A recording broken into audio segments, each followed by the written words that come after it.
Olá, meus queridos, tudo bem? Hoje vamos dar continuidade à nossa aula sobre Termologia 2. E só relembrando para vocês um pouquinho de dilatação e contração térmica. Gente, a dilatação, ela é o aumento das dimensões de determinado corpo ocasionado pelo aumento da temperatura. Já a contração é a diminuição de determinado corpo ocasionado pela diminuição da temperatura. Então, tá aqui esse exemplo para vocês observarem bem. Então, o que ocorreu aqui foi dilatação e aqui contração. E os tipos de dilatação térmica? Gente, é importante que saibamos o que são temperatura e calor. A temperatura, ela é a medida do grau de agitação das moléculas. Já o calor é a troca de energia causada exclusivamente por uma diferença de temperatura. Igual que vocês estão vendo aqui, ó, nesse exemplo. Tá aqui um corpo quente e um corpo frio. E aqui a energia em trânsito. Então, essa aqui, a energia do corpo quente vai passar para o corpo frio, até que ambos fiquem com a mesma temperatura. E aqui, o primeiro tipo de dilatação que a gente vai falar é a dilatação linear. E essa dilatação linear, gente, ela ocorre quando levamos em conta apenas a variação de suas dimensões com o comprimento. Então, ocorre quando o corpo ele sofre expansão em uma dimensão. E a dilatação do fio, ela depende de três fatores. O primeiro, da substância da qual é feito o fio. O segundo fator, da variação da temperatura sofrida pelo fio, desculpa. E o terceiro, do comprimento inicial do fio.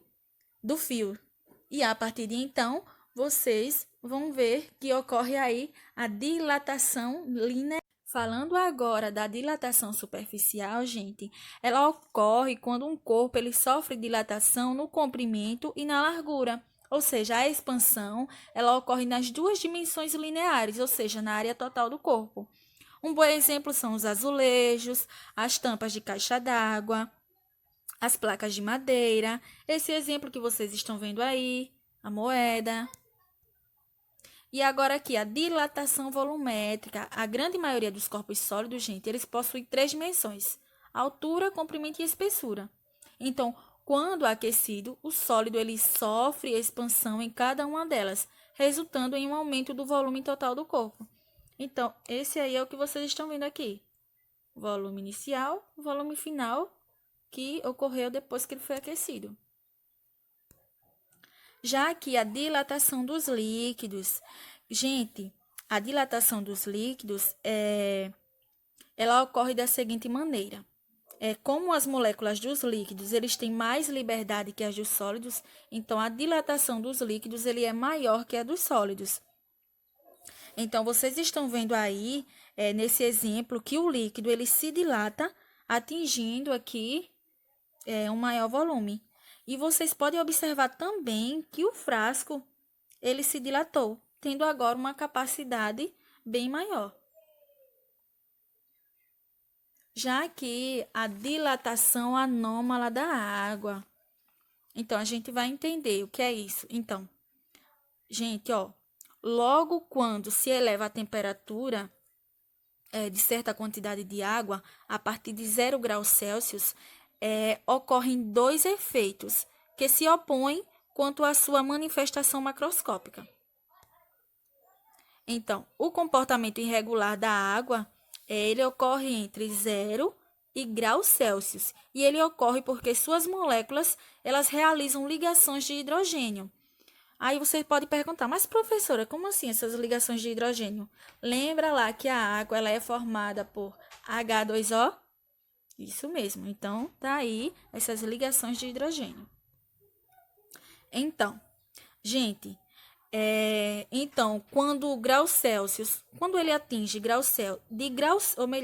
de 4 graus Celsius até 100 graus Celsius, a água ela comporta-se normalmente, como qualquer outra substância, aumentando seu volume quando ela é aquecida. Porém, quando ela está de 0 graus Celsius a 4 graus Celsius, ela se contrai, ou seja, ela se contrai ao ser aquecida. e ao invés de se dilatar, ela vai ter esse comportamento diferente, que é de se contrair. Então, está aí o comportamento anômalo da água. Falando agora do equilíbrio térmico e termorregulação dos animais, gente, vocês vão perceber que o sistema nervoso central, ele controla a temperatura corporal dos animais, sendo esse processo muito importante. E aí vocês vão perceber também que vão existir animais ectotérmicos ou pensilotérmicos e animais endotérmicos ou homeotérmicos. Vamos falar primeiro aqui dos animais ectotérmicos. Esses animais, gente, eles não possuem um mecanismo interno de regulação da sua temperatura corporal, não. E eles usam uma fonte externa para aumentar ou diminuir a temperatura do corpo. Ou seja, a temperatura do corpo ela vai variar conforme a temperatura do ambiente. E o animal ele depende da temperatura do ambiente para regular a sua temperatura. Aí eu pergunto para vocês, e as vantagens? A vantagem, gente, é que ele não necessita de tanta comida. Já a desvantagem é que o animal ele não pode viver em qualquer local. Então, um bom exemplo desses animais são os peixes, os anfíbios, os répteis, todos esses são animais ectotérmicos. Já os animais endotérmicos ou homeotérmicos, eles possuem um mecanismo interno de regulação da temperatura corporal e independente das oscilações da temperatura do ambiente, ou seja, a temperatura ela é regulada pelo próprio corpo e ele não depende da temperatura do ambiente, não. A vantagem é que o animal ele pode viver em lugares muito frios e a desvantagem é que o animal ele necessita de muito alimento. Um bom exemplo são as aves e os mamíferos. E aí eu pergunto para vocês, e nós, seres humanos, somos animais endotérmicos ou ectotérmicos?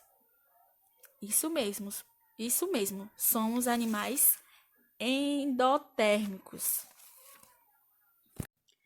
Esse gráfico aqui, pessoal, ele vai mostrar para vocês a variação da temperatura do corpo, tanto de animais endotérmicos, como os ratos, como animais ectotérmicos, como o lagarto. Então, vocês podem perceber aqui, nesse primeiro gráfico, que à medida que aumenta a temperatura do ambiente, aumenta também a temperatura do corpo do lagarto, que antes ela estava bem, bem baixa, não é isso? Já aqui, vocês vão perceber aqui, ó, que o rato, ele já consegue controlar a sua temperatura corporal. Já aqui, nesse segundo gráfico, vocês vão perceber, gente, que o aumento no metabolismo em temperaturas ambientais altas nos mamíferos, ela ocorre por causa da sudorese. E ela é dependente de ATP, ou seja, de energia. Já aqui no lagarto, à medida que aumenta a temperatura ambiental, aumenta a temperatura do corpo desse animal e aumenta o seu metabolismo. Agora vamos falar um pouco sobre torpor, hibernação e estivação. Então, animais endotérmicos, dependendo dos períodos do dia ou do ano, da temperatura do ambiente e também da disponibilidade de alimento, eles podem entrar em estado fisiológico em que há redução de suas atividades e de seu metabolismo. Ou seja, esse estado, gente, ele é denominado de torpor e é uma adaptação para promover a economia de energia quando se encontra em situações difíceis, ou seja, de comida escassa. E um bom exemplo de animais que apresentam esse torpor é o morcego, que ele apresenta um torpor diário, pois eles são mais ativos durante a noite. Vocês vão ver que vocês percebem que eles não são muito ativos durante o dia. Já falando agora da hibernação, ela seria uma forma mais prolongada de torpor, em que há um quadro de inconsciência profunda, ou seja, de modo que a respiração e os batimentos cardíacos eles são reduzidos, assim como também a temperatura corporal do animal. E a hibernação, gente, ela ocorre principalmente em animais de pequeno porte e também em animais que vivem em regiões com invernos mais rigorosos. Como aí, esse exemplo está aqui. Os ursos. Já a estivação, gente, ou o sono de verão, ele ocorre com animais como os caracóis terrestres, peixes pulmonados, jabutis e roedores. Então, nesse tipo de adaptação, a respiração e o metabolismo diminuem em quadros de temperatura ambiente muito alta ou também na falta de alimento ou riscos de desidratação. Isso é o que a gente chama de estivação. Eu coloquei aqui essa imagem desse sapo aqui, gente, porque existem também uma espécie de sapo que eles também hibernam. Olha que interessante. É isso, gente. Chegamos ao fim da nossa aulinha de hoje. Espero que vocês tenham entendido e até a próxima aula.